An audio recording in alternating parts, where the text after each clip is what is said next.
pourquoi est-ce que nous accédons à l'assurance du salut? Pourquoi est-ce que c'est tellement important? Pourquoi est-ce que c'est tellement important? Peut-être que quelqu'un est là ce matin pour la première fois et la personne se dit, mais depuis que j'existe sur cette terre, j'ai 28 ans, 29 ans, 30 ans, je suis là sur cette terre et jamais je ne me suis posé la question de savoir s'il y avait une vie après la mort, s'il y avait un Dieu, s'il y avait un ciel, s'il y avait un enfer, s'il y avait un diable. Jamais je ne me suis posé la question de savoir quelle est la bonne religion, sur quel chemin il faut marcher pour accéder à l'épanouissement, au bonheur, à la félicité, au paradis ou je ne sais quoi, le ciel. Jamais vous ne vous êtes posé ces questions. Ben alors vous n'êtes pas là par hasard, parce que Dieu veut que sa parole soit prêchée. Et il y a un moment dans notre vie où Dieu orchestre les choses de la même manière qu'il organise toutes les constellations qu'il y a dans l'univers. S'il est capable d'organiser l'univers, mes amis, il n'a aucun problème pour orchestrer votre existence et permettre que vous soyez là ce matin pour entendre le message que vous avez besoin d'entendre. Oui, parce que vous êtes une créature vivante, vous êtes un esprit habitant un corps. Et la Bible dit que le salaire du péché, c'est la mort. Et elle dit qu'après la mort vient le jugement. C'est immédiat, immédiatement. Dès que quelqu'un meurt, une orientation spirituelle, éternelle s'opère. Si je suis parti vers l'éternité, dans la paix avec Dieu, la Bible dit que je suis introduit dans le paradis de Dieu, dans le repos de Dieu. Mais si j'ai vécu sans Dieu, j'entre dans l'éternité sans Dieu. Et là, c'est l'angoisse. Il y a les hauteurs et il y a les lieux inférieurs. Mais nous sommes là et nous nous tenons sur le pas de la porte du royaume de Dieu. Et c'est pourquoi nous prêchons l'évangile. Ne pensez pas que je suis tombé dans la marmite quand j'étais enfant. Certains pensent, cet homme-là, il a dû grandir dans une famille évangélique, il est allé à l'école biblique. Non, je n'ai pas eu le temps d'aller à l'école biblique parce qu'immédiatement le Seigneur nous a demandé d'implanter une église. Et je n'ai pas grandi dans une famille où on lisait dans la Bible. On lisait dans la boule de cristal, ma mère était sorcière. Donc, ne me prêtez pas ces intentions, ne pensez pas que je suis quelqu'un qui est évangélique depuis l'enfance et qui est capable de dire toutes ces choses parce qu'il les a appris par cœur. Non, Dieu est venu sur ma route à un moment précis. Dans une église, non. Dans une cathédrale, non. Avec un pasteur, non. Je vais vous dire où. Sur le bord d'une fenêtre. Sur le bord d'une fenêtre. Alors que j'étais sur le point de me suicider, c'est là sur le bord de la fenêtre que Dieu m'a parlé. C'est là que Dieu m'a rencontré. Et c'est là que Dieu s'est révélé à moi. Je suis tombé à genoux, j'ai crié vers le ciel. Je n'ai pas prié, j'ai hurlé. Et Dieu est intervenu. Dieu s'est révélé. Et quelques instants plus tard, dans la rue, j'ai croisé des jeunes gens qui m'ont donné l'adresse d'une église où je pourrais entendre l'évangile, ce qui était pour moi une révélation, une grande surprise. J'y suis allé, le pasteur a prêché, il a prié pour moi, bam, je suis parti dans les chaises, les démons, les entités se sont manifestés. Là, je ne vous parle pas de jeux vidéo obscurs sur l'occultisme, les ténèbres, la sorcellerie. Je suis en train de vous parler du monde invisible qui est réel, qui n'a rien à voir avec l'électronique, qui n'a rien à voir avec le numérique. Je vous parle de la puissance des ténèbres qui agissent dans l'invisible et qui vous poussent à commettre des choses que vous n'avez pas envie de faire. Si vous ne connaissez pas Christ, je sais que vous connaissez au moins le diable. Vous allez me dire, pasteur, je ne l'ai jamais rencontré, mais tu l'as senti. Parce que tu fais des choses dans ta vie qui sont plus fortes que toi, des choses qui sont comme irrépressibles, des choses contre lesquelles tu ne peux pas résister. C'est la puissance du diable qui te pousse à commettre ces choses-là. Tu aimerais en triompher, mais tu n'y parviens pas, c'est plus fort que toi. C'est ce que dit l'apôtre Paul, c'est la loi du péché et de la mort. Mais la vie, c'est la loi de l'esprit de vie en Jésus-Christ. Et c'est pourquoi Jésus vient pour nous délivrer de la loi irrémédiable, du péché et de la mort. Lui, il vient la briser, il vient la casser pour nous rendre libres. Et Jésus a dit, vous connaîtrez la vérité vous affranchira. Et si le Fils vous affranchit, vous serez réellement libres. Amen. 5e point, je suis une nouvelle créature. Alléluia, tu peux le déclarer avec moi. Je suis une nouvelle créature en Jésus-Christ. 2 Corinthiens 5, 17, prenez votre Bible. 2 Corinthiens 5, verset 17. Si quelqu'un est en Christ, il est une nouvelle créature. Les choses anciennes sont passées, voici pour lui. Toutes choses sont devenues nouvelles. Quel verset révolutionnaire. Ce verset illustre parfaitement ce que Jésus veut faire dans ta vie. Il veut faire de toi une nouvelle créature. Une autre traduction biblique dit même une nouvelle création. Si quelqu'un est en Christ, il est une nouvelle création. Je suis une nouvelle création. Amen. Ça touche non pas au domaine.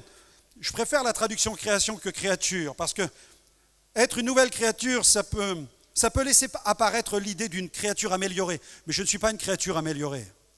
Je suis une nouvelle création.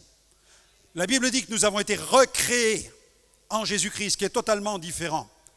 Parce que j'évolue maintenant dans le royaume de Dieu. J'ai changé de royaume, alors qu'avant j'évoluais dans le royaume des ténèbres, ce qui est totalement différent. Je suis participant d'une nouvelle nature. J'ai changé de nature.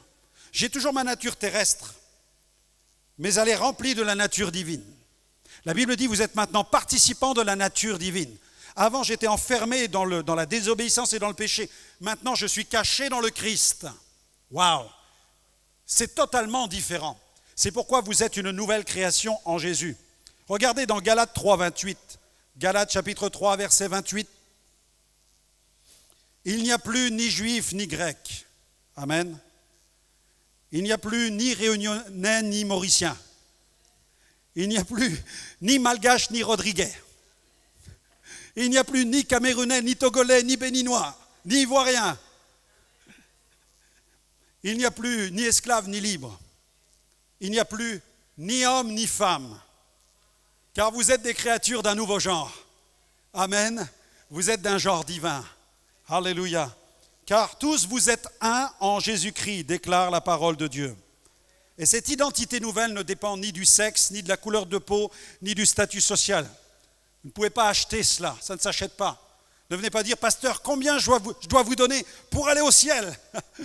Vous pourriez donner toutes les richesses de la terre que je n'aurais pas le pouvoir de vous envoyer au ciel. C'est Jésus, le don précieux, qui a donné sa vie pour vous en rançon afin que vous alliez au ciel. C'est parce qu'il a donné sa vie sur la croix que nous pouvons aller au ciel. Des nouvelles créatures en Jésus. Alléluia. Une créature nouvelle. Galates 3, 26. Vous êtes tous fils de Dieu par la foi en Jésus-Christ. Regardez Éphésiens 2, 10. Prenez un autre passage. Éphésiens 2, 10. Car nous sommes son ouvrage, ayant été créés. Vous pouvez le souligner dans votre Bible. Vous pouvez mettre des notes dans la marge. Alléluia. Vous avez été créés en Jésus-Christ pour de bonnes œuvres que Dieu a préparées d'avance afin que nous les pratiquions. Sans cette recréation, vous n'êtes pas capable d'accomplir tout ce que Jésus a prévu pour vous. Ça, je peux vous le dire. Si je prends l'exemple du ministère dans lequel nous sommes, Liliana et moi, je peux vous dire que s'il n'y avait pas eu la puissance de Dieu, nous n'aurions pas été capables de faire ce qu'il nous a demandé de faire. Et c'est génial ça, parce que ça ne repose pas sur moi, ni sur mon épouse, mais ça repose sur Dieu. De la même manière que chaque serviteur et servante dans cette église ne peut pas accomplir ce que Dieu lui demande sans la puissance de Dieu. Car nul ne peut faire l'œuvre de Dieu sans la puissance de Dieu. C'est pourquoi c'est par sa puissance qui agit infiniment au travers de nous que nous accomplissons ce que nous accomplissons. Et c'est pourquoi nous lui donnons gloire et que nous chantons et le célébrons. Parce que nous savons que ça ne vient tellement pas de nous, mais que ça vient surtout de lui. Alléluia. Amen. Alors il y a de la louange dans notre cœur. Amen. Nous sommes son ouvrage. 6e point, déclare-le. Je suis béni d'un grand nombre de bénédictions en Jésus-Christ. Ensemble. Je suis béni d'un grand nombre de bénédictions en Jésus-Christ. Nous allons lire un passage pour cela. Éphésiens chapitre 1er verset 3. Éphésiens chapitre 1er verset 3. Béni soit Dieu, le Père de notre Seigneur Jésus-Christ, qui nous a bénis de toutes sortes de bénédictions spirituelles dans les lieux célestes en Christ. Amen. Tu es béni de toutes sortes de bénédictions spirituelles dans le Christ. Tu es béni de toutes sortes de bénédictions. Commence à le déclarer. Je suis béni de toutes sortes de bénédictions en Jésus-Christ. Alléluia. Je suis béni dans les lieux célestes. Waouh! Cela signifie que je dois vivre dans mon positionnement. J'entends tellement de chrétiens qui n'ont pas conscience des bénédictions qui sont les leurs. J'entends même parfois des orateurs dire « C'est quoi ces pasteurs qui prêchent la bénédiction à leur église ?» Je dis « Pourquoi faudrait-il prêcher la malédiction ?» Je crois que si je prêche la bénédiction, je prêche ce que la Bible dit. Puisque Dieu nous dit que nous sommes bénis, l'apôtre Paul écrit « Vous êtes bénis de toutes sortes de bénédictions dans les lieux célestes en Jésus-Christ. » Mais si l'Église vit dans une pauvreté spirituelle, à un certain moment, la bénédiction va l'irriter. Parce que le message de la bénédiction va créer de la frustration.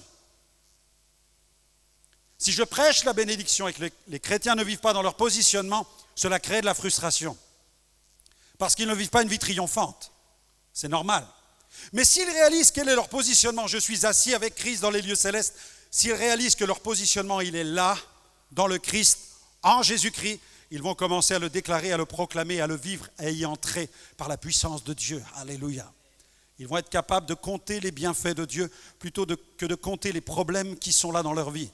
Tu t'es levé ce matin quand tu as mis le pied en bas du lit. À quoi as-tu pensé? Aux problèmes de la semaine? Aux problèmes du travail? Aux problèmes familiaux? Problèmes sentimentaux? Problèmes professionnels? Au boulot qu'il faut reprendre lundi? À quoi as-tu pensé en mettant ton pied en bas du lit ce matin? Ou est-ce que tu t'es levé en commençant à déclarer « Je suis béni ». Amen. Quand tu te lèves le matin, le premier mot que tu dois dire, quand tu mets le pied par terre, « Je suis béni ». Tu n'as pas le droit de dire autre chose parce que Dieu te dit dans sa parole que tu es béni. Je suis béni et je le crois. Je plante le clou dans la planche, je prends ma Bible, je l'enfonce pour qu'il traverse la planche. Alléluia. Je suis béni parce que la Bible me le dit. Amen. Dieu soit loué. Béni de toute bénédiction. Regardez Philippiens, chapitre 4, verset 19. Tu fais face à des besoins. Philippiens 4, verset 19. Voilà ce que la parole de Dieu déclare. Et mon Dieu pourvoira à tous vos besoins. Amen. Vous mettez un coup de stabilo sur le smartphone. OK? Vous mettez un coup de stabilo. Vous soulignez, vous surlignez votre document. Vous le faites dans la marge de votre Bible. Le texte dit à tous vos besoins. Non pas quelques-uns, mais tous vos besoins. Selon sa richesse. Alors je vous pose une question. Est-ce que Jésus est pauvre ou est-ce qu'il est riche? Amen. Il possède à lui toute la gloire. Jésus possède toute la gloire. L'or et l'argent lui appartiennent. Mais écoutez-moi bien. Ce n'est pas l'or et l'argent seulement d'ici. Quand Dieu emploie les termes de l'or et l'argent, c'est une image pour que nous puissions comprendre. Parce qu'au ciel, l'or n'a rien à voir avec notre or à nous. Nous mesurons l'or avec le nombre de carats, mais les carats de l'or divin sont inestimables. Ne vous dites pas, je vais aller au ciel, je vais trouver de l'or, et quand tu vas arriver dans le ciel, tu vas dire, Seigneur, les portes sont... Ouais, il y a des portes d'or, et tu vas mettre une claque sur l'épaule de l'apôtre Pierre, et tu vas dire, hé Pierre, dis-moi, il y a combien de carats là-dedans? Tu vas regarder les diamants, tu vas regarder les richesses, il y a combien de carats? C'est quoi la valeur de tous ces bijoux? C'est quoi la valeur de cet argent? C'est quoi la valeur de cet or? Non, là, tu es dans l'or divin, tu es dans l'argent divin. Là, tu es dans des valeurs qui sont inestimables, qui n'ont rien de comparable avec les richesses qui sont terrestres. C'est pourquoi, si les richesses de Dieu sont inestimables, à combien plus forte raison peut-il pourvoir à celles qui sont terrestres selon sa richesse? C'est pourquoi le texte dit « avec gloire ». Parce que la richesse de Dieu, elle est glorieuse. Elle ne dépend pas du CAC 40, elle ne dépend pas de l'inflation. Elle dépend du ciel et le ciel est tout puissant. Et au ciel, il n'y a aucune ombre, ni changement, ni variation. Et tout don parfait descend d'en haut du Père des Lumières, chez lequel il n'y a aucun changement.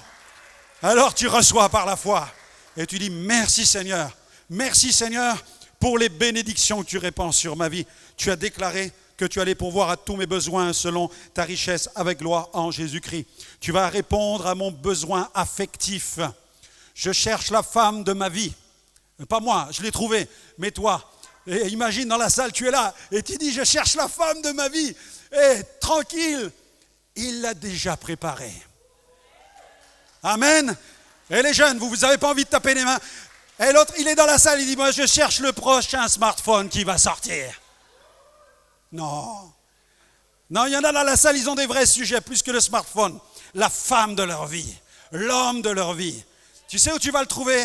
Tu vas le trouver tout près du cœur de Dieu. Alors ne t'éloigne pas du cœur de Dieu, sinon tu risques de trouver quelque chose qui va vraiment te décevoir un jour. Tu vas passer à côté de la bonne, tu vas passer à côté du bon. Et là, ça va être une fiancée de pacotille, un fiancé de pacotille. Mais celui que Dieu a prévu, c'est vraiment l'homme taillé sur mesure pour ta vie, la fille taillée sur mesure pour ta vie. Ne perds pas ton temps, allez la chercher au mauvais endroit, mon ami. Cherche-la dans le cœur de Dieu. Cherche-la auprès du cœur de Dieu. Oh, Dieu soit béni. Amen. Besoin affectif, besoin financier, besoin sentimental, besoin de santé. Tous les besoins, il vient les rencontrer. Il pourvoira à tous mes besoins. Et dans la marche, tu fais la liste de tous tes besoins. J'ai besoin d'un appartement. J'ai besoin que mes papiers soient en règle. J'ai besoin de recevoir tel document pour que ma vie sur le plan social puisse se mettre en marche. J'ai besoin d'une réconciliation. J'ai besoin d'une guérison intérieure. J'ai besoin d'une guérison physique. J'ai besoin d'une provision financière. J'ai besoin de si. Tu fais la liste dans la marche de tous tes besoins et tu déclares, il a tout pouvoir dans le ciel et sur la terre. Il a tout pouvoir dans le ciel et sur la terre. Je le déclare, je suis béni de toutes sortes de bénédictions spirituelles dans les lieux célestes en Jésus-Christ, parce que là-haut, il a déjà pourvu pour moi. Alléluia. Dieu soit loué. 7e point, déclare, je suis assis dans les lieux célestes en Jésus-Christ. Je suis assis dans les lieux célestes en Jésus-Christ. 7e point. Éphésiens 2,6, regardez dans votre Bible. Il nous a ressuscités ensemble. Et il nous a fait asseoir ensemble dans les lieux célestes en Jésus-Christ. Ce passage est le témoignage vraiment de la tendresse de Dieu, de l'amour de Dieu. Il nous prend avec lui. Nous sommes par la foi là-haut avec lui. Parfois nous pouvons nous poser la question, mais Seigneur, t'es où? Mais lui sait où nous sommes. Parce qu'il sait que nous sommes là-haut avec lui, par la foi. Nous sommes assis dans les lieux célestes avec lui en Jésus-Christ. Et lui, il est assis comment? Il est assis sur le trône et il règne. Et comme je l'ai dit récemment dans un commentaire, j'expliquais que Jésus était couronné de gloire. Il est couronné. Il a été élevé, il a pris position sur le trône, il a été couronné de gloire parce qu'il a triomphé de la puissance du péché, de la puissance du monde, de la puissance du diable. Le châtiment qui nous donne la paix est tombé sur lui, par ses meurtrissures, nous sommes guéris. Il est couronné. Et lorsque vous avez peut-être été les témoins du couronnement de Charles, qui est devenu le roi d'Angleterre et de cet empire, il a reçu cette couronne. Et vous avez vu combien cette couronne est magnifique. Cette couronne est composée d'une œuvre faite par des artisans d'une qualité incroyable. On parle de la Royal Regalia, des insignes royaux britanniques qui symbolisent l'essence même de la monarchie, des objets sacrés d'une valeur inestimable avec le sceptre qu'il tenait dans sa main, presque intouchable et totalement hors du temps. Ils ont trouvé refuge à la Tour de Londres depuis la création en 1661. Sous haute surveillance, ils sont protégés par des gardes armés. Les joyaux de la couronne, comme on les appelle, sont exposés dans une salle où la luminosité est minimale pour faire ressortir l'éclat des pierres qui les composent.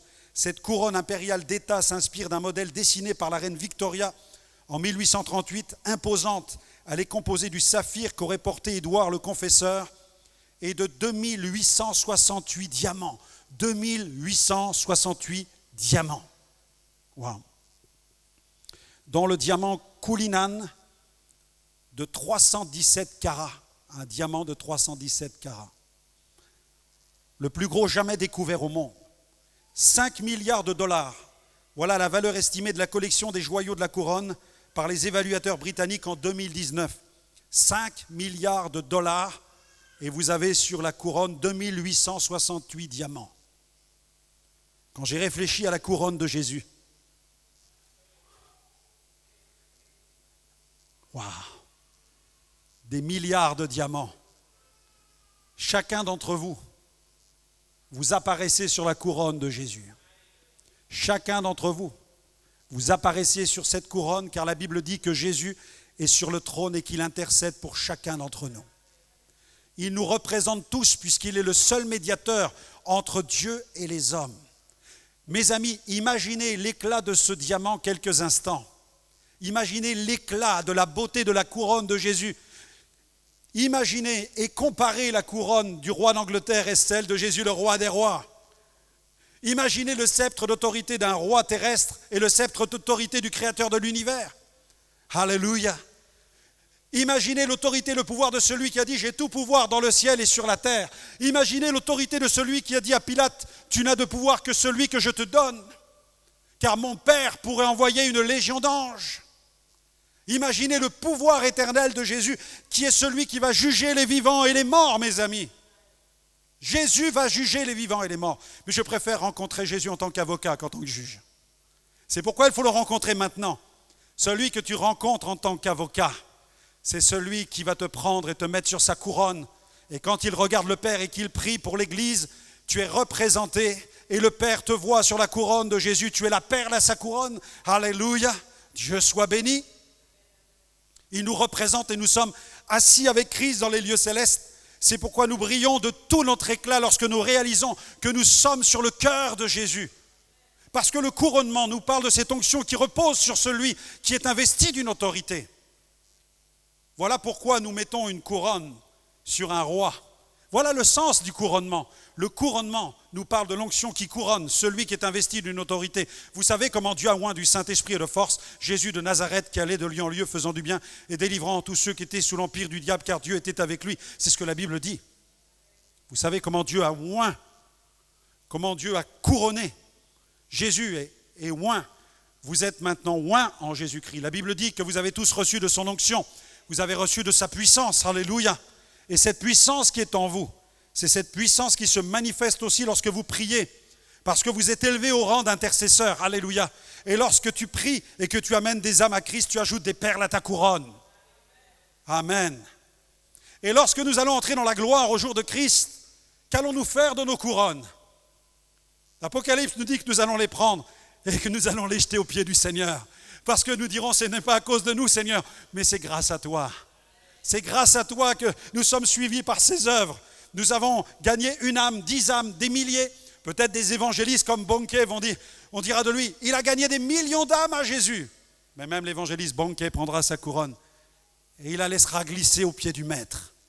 Parce qu'il va reconnaître que le fruit de son ministère, c'est le fruit de l'action du Saint-Esprit. Bien-aimés, toute gloire revient à Dieu. Nous sommes les instruments d'une gloire qui nous dépasse tellement, il est tellement merveilleux, tellement glorieux.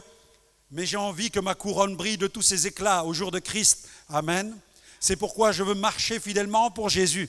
Je veux gagner des âmes à Jésus. Je veux parler de lui autour de moi. Seigneur, afin que je n'ai pas à rougir le jour où j'irai à sa rencontre, mais que je puisse vraiment me régaler dans sa présence. 9e point, je déclare, je suis transformé à la ressemblance de Jésus. Regardez donc, Colossiens chapitre 1, verset 28. C'est lui que nous annonçons, Colossiens 1, 28. C'est lui que nous annonçons, exhortant tout homme et instruisant tout homme en toute sagesse, afin de présenter à Dieu tout homme devenu parfait en Christ. L'œuvre de l'Esprit Saint consiste à opérer une œuvre de transformation dans la vie du croyant. Et le modèle à partir duquel le Saint-Esprit travaille s'appelle Jésus. Mes amis, le Seigneur désire que vous puissiez lui ressembler. Nous avons été créés à l'image de Dieu. Mais nous sommes rachetés à la ressemblance de Jésus. Parce qu'entre-temps, cette image a été détruite par la puissance du péché. Satan a démoli cette image. Vous savez, on nous compare souvent à un être diminué à l'origine de la création. Vous savez, un genre de primate qui gambade autour des arbres. Souvent, on pense que le premier homme qui a existé sur la terre, c'était finalement un animal. Moi, je pense totalement l'inverse. Je pense que l'homme qui a été créé au début de la création, selon Genèse, chapitre 1er, chapitre 2, chapitre 3, c'est un être intelligent. D'ailleurs, Dieu lui demande immédiatement de donner un nom à tous les animaux. Il lui demande de nommer les animaux sur la planète. Il lui confie déjà ce premier mandat d'adresser des noms à tous les animaux qu'il va rencontrer sur la planète. Donc vous n'avez pas quelqu'un qui n'est pas capable de comprendre. Vous avez quelqu'un au contraire qui comprend très bien ce qu'on lui demande de faire. C'est ce que la Bible enseigne. Et qu'à cause du péché, l'homme a été dévalué. Il a connu l'inverse d'une évolution. Au contraire, il s'est dégradé sur le plan moral. Mais en Jésus-Christ, nous sommes restaurés. Dieu vient pour nous restaurer à la ressemblance de Jésus, l'homme parfait, qui est sans péché, qui est pur. Et Dieu désire nous transformer par la puissance du Saint-Esprit pour qu'on ressemble au Seigneur de grâce, qu'on ressemble à Jésus. Il est le plus beau des fils de l'homme, nous dit la Bible. Et nous sommes appelés à lui ressembler. Et je terminerai par là ce matin. 10e point. Je suis le dépositaire du dessein de Dieu. Déclare-le avec moi. Je suis le dépositaire du dessein de Dieu. Dans Colossiens 3.3, le texte dit ceci. Car vous êtes morts. Vous êtes morts. Mais ce verset est une bonne nouvelle. Vous êtes mort à vous-même en fait. Mais votre vie, elle est cachée avec Christ en Dieu. Et là, Dieu est en train de vous dire qu'il a un plan. Il ne s'agit pas de... La vie chrétienne, ce n'est pas une mise sous cloche.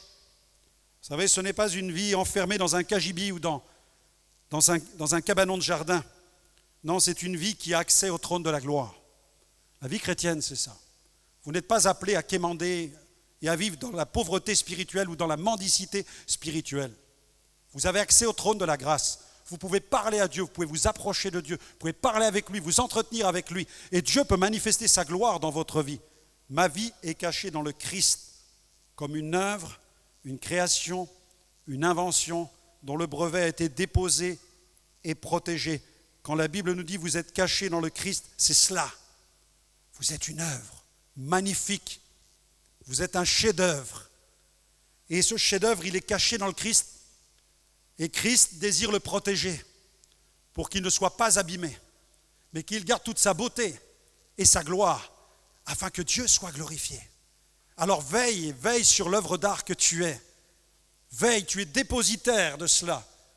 Dieu t'a confié cette vie. Dieu t'a confié cette vie et il te dit, cache-la en moi. Ne va pas la brader, ne va pas la souiller, ne va pas la salir, mais prends-en soin comme on prend soin d'une œuvre d'art pour qu'elle ne soit pas abîmée, qu'elle garde toute sa valeur. Amen.